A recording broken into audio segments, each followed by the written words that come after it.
हमने अपने जीवन की दूसरी कथा मथुरा में ही की थी, जन्मभूमि पे। तब श्री जन्मभूमि, वैसे तो पिताजी की कथाओं में भी आना हुआ, तब भी दर्शन हुए। ऐसा रोम रोम प्रफुल्लित हो जाता है, जैसा भागवत जी में वर्णन किया जाता है ठाकुर जी के रूप का, ठाकुर जी के अवतार का, वो सब जब वहां जाकर के देखते हैं तो कितना आनंद होता है चित्त को। पूरे विश्व को अपने रूप पर, अपनी लीला पर, अपने माधुर्य पर, अपने ज्ञान पर आकर्षित करने वाले हमारे यह ब्रज में प्रकट भये, मथुरा में प्रकट भये ठाकुर जी। ऐसे ठाकुर जी की मंगलमयी कथा मथुरा नगरी में है रही है। हम आप सब लोग बड़े बड़भागी हैं। आज कथा क्रम बहुत ज्यादा है, इसलिए अब विलंब ना करते हुए कथा क्रम में प्रवेश करें और बड़े भाव से कथा श्रवण करेंगे। कल हमने विश्राम में थोड़ी कथा ने जल्दी जल्दी करी, महापुरुष आए सबके प्रवचनामृत के लिए, विषय बहुत सारा सूक्ष्म ही स्पर्श कर पाए। पर एक बात बहुत ध्यान देने की है, बहुत ध्यान पूर्वक सुनिएगा। हमारे जीवन में कलयुग प्रवेश करने के 5 ही तरीके हैं। कलयुग का प्रभाव, कलयुग का दुष्प्रभाव हमारे ऊपर 5 कारणों से ही होता है। बहुत ध्यान पूर्वक सुनिए। 6वां कोई कारण नहीं है, 7वां कोई कारण नहीं है, केवल 5 कारण। अगर 5 कारणों को ध्यान पूर्वक सुन लिया जाए, ध्यान पूर्वक उन पर थोड़ा सा रिस्ट्रिक्शन लगा दिए जाए, तो कलयुग का प्रभाव नहीं होगा हमारे ऊपर। देखो, एक बात तो स्पष्ट है कि प्रभाव से आप पूर्ण रूपेण नहीं बच सकते, पर थोड़ा तो प्रयास करें बचने का। अब बहुत बारिश पड़ती है तो आप छतरी लेकर के जाते हो कि भाई पानी से हम बचे रहें, लेकिन पूरे नहीं बचते, फिर भी कहीं ना कहीं से तो गीले हो ही जाते हो ना। ऐसे ही हम कलयुग में जन्मे हैं, तो कलयुग के दुष्प्रभाव से हम पूर्ण रूप में नहीं बच सकते, पर थोड़ा प्रयास तो करें बचने का। तो 5 बातें। द्यूतम पानम स्त्रियः सूना यत्रा धर्मश् चतुर्विधः पुनश्च याचमानाय जात रूप मदात प्रभो। इन 5 चीजों पर आप जितना हो सके आज की कथा सुनने के बाद, अब तक यदि इन 5 में आपका भ्रमण रहा है तो कोई बात नहीं, पर आज से न एक प्रयास करो कि इन 5 से बचो। सबसे पहला द्यूतम, जुआ।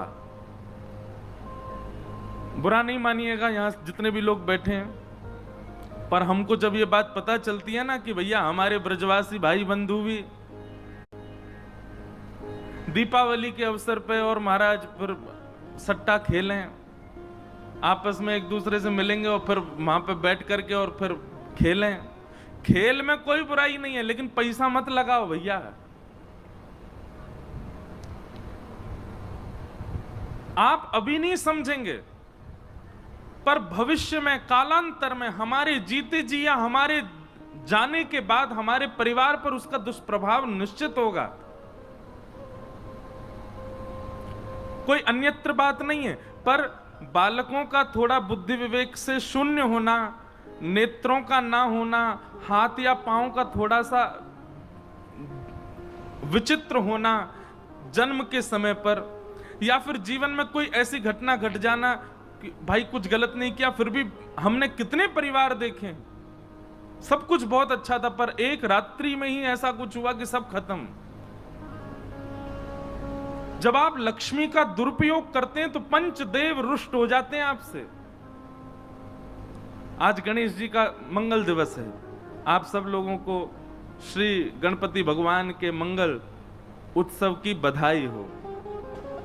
हमारे यह कथा को कितनों बड़भाग है, जन्माष्टमी के समय पर प्रारंभ भई, जन्माष्टमी को ही उत्सव चल रहा है, गणेश चतुर्थी मध्य में आई और राधाष्टमी विश्राम में आवेगी, सारी मंगल तिथि आई हैं। तो जब व्यक्ति लक्ष्मी का दुरुपयोग करता है तो लक्ष्मी की उपासना पंचदेव करते हैं, जिसमें सूर्य भी आते हैं, गणपति भी आते हैं, देवी भी आती हैं, रुद्र भी आते हैं, नारायण भी आते हैं। ये 5 देव आपसे नाराज हो जाते हैं, और जैसे ही पंचदेव रुष्ट होते हैं, शारीरिक, मानसिक, बौद्धिक, व्यवहारिक सारी पीड़ाएं हमारे जीवन में एक साथ आक्रमण करती हैं। इसलिए भैया लक्ष्मी का दुरुपयोग मत करो, और सट्टा तो बिल्कुल नहीं खेलना है। लक्ष्मी को दांव पर तो कभी भी नहीं लगाना है। यदि आज तक लगाया था तो अभी कान पकड़ करके आज से ही बंद कीजिए। ये आप किसी की पत्नी को दांव पर लगा दोगे, पति छोड़ेगा आपको? भगवान की पत्नी है लक्ष्मी, इसलिए द्यूतम कभी नहीं करना है। और लक्ष्मी से ऐसी वस्तु कभी नहीं खरीदनी है जो दूषित हो।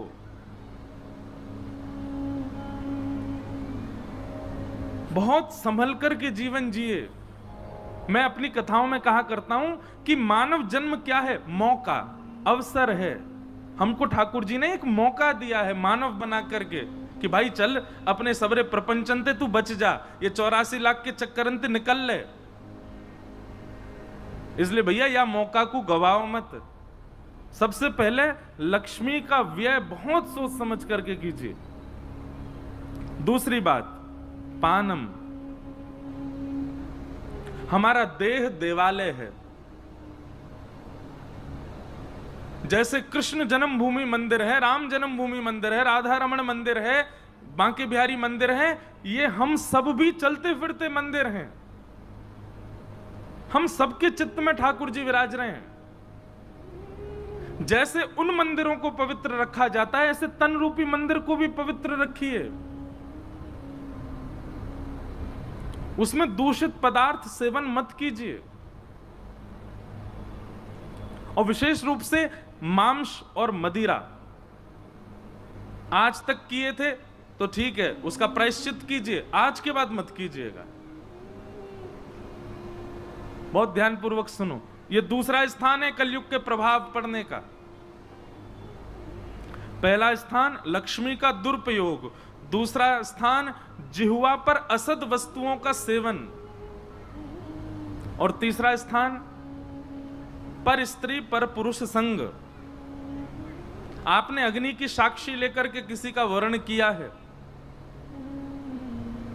एक बात कहें, जप में जितनी सामर्थ्य है, यज्ञ में जितनी सामर्थ्य है, तप में जितनी सामर्थ्य है, योग में जितनी सामर्थ्य है, उससे कई गुना ज्यादा सामर्थ्य है एक पातिव्रत और एक पत्नी व्रत में। 1 वर्ष का नियम ले लो। क्या? हम जप आदि कम करेंगे, हम यज्ञ कम करेंगे, हम अनुष्ठान कम करेंगे, हम मंदिर भी कम जाएंगे, हम पाठ भी कम करेंगे, लेकिन 1 वर्ष के लिए ऐसा नियम बना लो। वैसे तो जीवन को नियम होना चाहिए भैया, कितने बुरे दिन आ गए, 1 वर्ष को लेना पड़ रहा हमें। 1 वर्ष तक करके देखो। क्या? पतिव्रता, पति के प्रति पूर्ण भाव, पति के अन्यत्र कोई दिख जाए, चाहे कितनों महाराज सुंदर हो, कितनों योग्य हो, कितनों गुणवान हो, वह के प्रति कोई भावना ऐसी नहीं। ऐसे ही पति पत्नी के प्रति 1 वर्ष केवल इस नियम का पालन करके 1 वर्ष में आप अनुभव कीजिएगा, आप जो बोलेंगे वो हो जाएगा। पतिव्रता नारी और पातिव्रत धर्म का पालन करने वाली पत्नी, अरे कहां तक कहें, इनमें इतनी सामर्थ्य आ जाती है कि अगर सूर्य को कह दें कि आज प्रकाशित मत होना तो बादल आ जाएंगे, प्रकाश नहीं होगा। जब तप नियम साधन अनुष्ठान योग बल ये सब एक तरफ, और पातिव्रत और पत्नी व्रत ये एक तरफ। ये तीसरा कारण है कलयुग के प्रवेश करने का। इसलिए इस व्रत को धारण करो।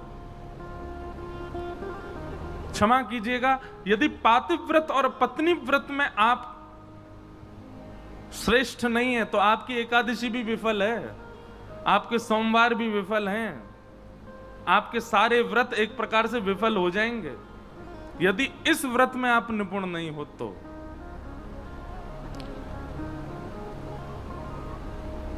तो तीसरा क्या है? पर स्त्री पर पुरुष संग नहीं करना है। और चौथा हिंसा। हिंसा का मतलब क्या होता है? विवाद। हम लोगों की स्थिति पता है कैसी है? अभी यहां कथा चल रही है, आप सब लोग ध्यान पूर्वक सुन रहे हो, लेकिन अभी भगवान ना करे पीछे के 2 लोग आपस में थोड़े झगड़ने लग जाएं, आप 2 मिनट में वहीं पर इकट्ठे हो जाओगे। चौक बाजार में द्वारिकाधीश मंदिर, विश्राम घाट पर तो छोटी छोटी गलियां हमारी वृंदावन जैसी, वहां महाराज अगर बगल के घर में लड़ाई हो रही हो तो सब खिड़की से बाहर आ जाए, का रो देखो देखो देखो, और नीचे कोई कीर्तन करते हुए जा रहा होगा तो नहीं देखेंगे। हमारा स्वभाव बन गया है कि हमको विवाद में रुचि आती है।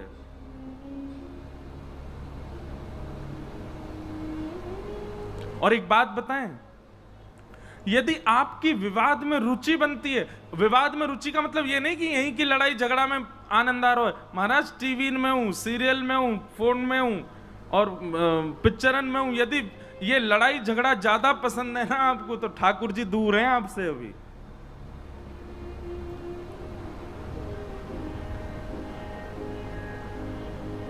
हिंसा से न बचो। लड़ाई झगड़ा, मार काट, विवाद, कलेश, इनमें ज्यादा रुचि नहीं होनी चाहिए हमारी। अगर इनमें किंचित भी रुचि है, जरा सी कोई बात हो जाती है, गाड़ी चला रहे हैं, पीछे से रिक्शा वाले ने छुपा दिया, ओ महाराज निकल के गए, दे दिए, वहां में 2-4 धर दिए और तेरे को यूं करूंगा यूं, समझ जाइयो ठाकुर जी आते कोसों दूर हैं, ठाकुर जी मिलेंगे ही ना आए। क्यों? विवादी व्यक्ति है। ठाकुर जी को तो सरल स्वभाव वालों प्रिय है। अरे कहां तक कहें, अगर बहू ने सब्जी में न कछू ज्यादा तेज कर दियो, नमक तेज कर दियो या मिर्च कम कर दियो, महाराज बरस पड़ी वापे, समझ जाइयो सासू मां कितनी माला जप रही हो, ठाकुर जी दूर हैं। भगवान कहेंगे तुम मानव को नहीं सह पा रहे, मुझे कहां से सहोगे। इधर देखो, यहां देखो, आपस में बतियान लग जाएं भैया, कहां बताएं हैं। मेरी सास की बोल रहे हैं बिल्कुल। भैया माता बहनन की बात तो विचित्र ही है। हमारी बात सुनो ध्यान से, ये सास ननद ना लड़ा रहे हैं, हम कथा सुना रहे हैं। एक बात लिख लीजिए, ठाकुर जी कह रहे हैं तुम मानव को नहीं सह पाते, मुझे कहां से सहोगे। और भगवान सहाने की सीमाएं पार कर देते हैं। मानव तो फिर भी थोड़ा आप पे रहम करेगा, पर ठाकुर जी तो उस स्थिति में पहुंच जाएंगे कि सह ही नहीं पाओगे। आज देखो बिल्कुल बादल रह गए कारे कारे, अभी तो ऐसा लग रहा 7-8 बज गए का। अगर मूसलाधार बारिश हो जाए, उठ के मत जाइयो, और जाओगे कहां, भीग जाओगे।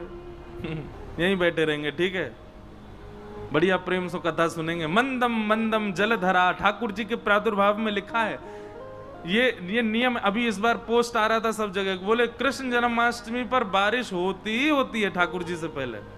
तो निश्चित है आज हमारे पंडाल को भी ठाकुर जी ये प्रमाणित करने की मैं आऊंगा ही आऊंगा, हमारे पहले से ही मौसम बना दिया ठाकुर जी। शाम घटा आ गई है, शाम घटा के रूप में ठाकुर जी पहले ही मंडरा रहे हैं ऊपर। बोलो हो पीरे पीरे पहन के बैठे हैं सबरे, यहीं आनो आज में। तो विवाद से बचिए। वैष्णव का स्वरूप है, वो विवाद नहीं करेगा, वो विवाद से दूर रहेगा। अगर कोई उससे भी लड़ना चाहता है ना, तो भी वैष्णव का ये स्वरूप स्वभाव होता है कि वो स्वीकार कर लेगा, हाँ भैया ठीक है मेरी गलती है, मैंने कर लिया होगा, अब क्षमा करो, बस करो।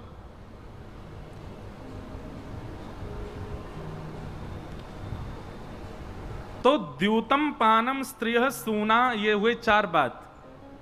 अब 5वीं बात क्या है, देखो एक स्वरूप स्वभाव बनाओ अपना। घर में कभी कभी कलेश हो जाते हैं, कभी लड़ाई होती है, कभी कोई नहीं मानता, कुछ ऐसी बात होती है, तो आप प्रयास करो कि अगर सामने वाला अग्नि बना है तो आप जल बनो।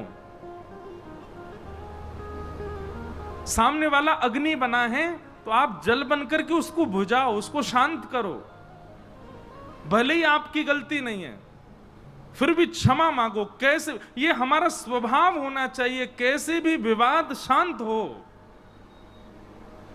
चाहे हमको झुकना पड़ जाए, चाहे हमको स्वीकार करना पड़ जाए अपने अपराध, हाँ भाई मैंने किया ऐसा, अब लेकिन शांत हो जाओ। ऐसा स्वभाव ये वैष्णव का होता है। लेकिन सामने वाला गुस्सा करे और तुमको तू है जा तो दारी के मैं बताऊंगा, मैं हूं तो ते ना बोलूंगा, तू ऐसे कह रहा हो मैं हूं ऐसा करूंगा, नहीं बोल रहे 4 दिन है गए देखे ही नहीं रहे, ऐसा नहीं। ये वैष्णव का स्वरूप नहीं है, ये भजनानंदी का स्वरूप नहीं है, ये भगवत भक्त का स्वरूप नहीं है। हाँ, कभी जब भी प्रेम भाव में नोक झोंक है जाए, थोड़ा ना एक आनंद हो, वो अलग बात है, पर किसी से ऐसे आप रूठ करके बैठे या उदास हो गए या लड़ लिए कि महाराज जब वर्षों है गए देखे ही नहीं रहे वहां की तरफ, ये स्वभाव वैष्णव का नहीं है।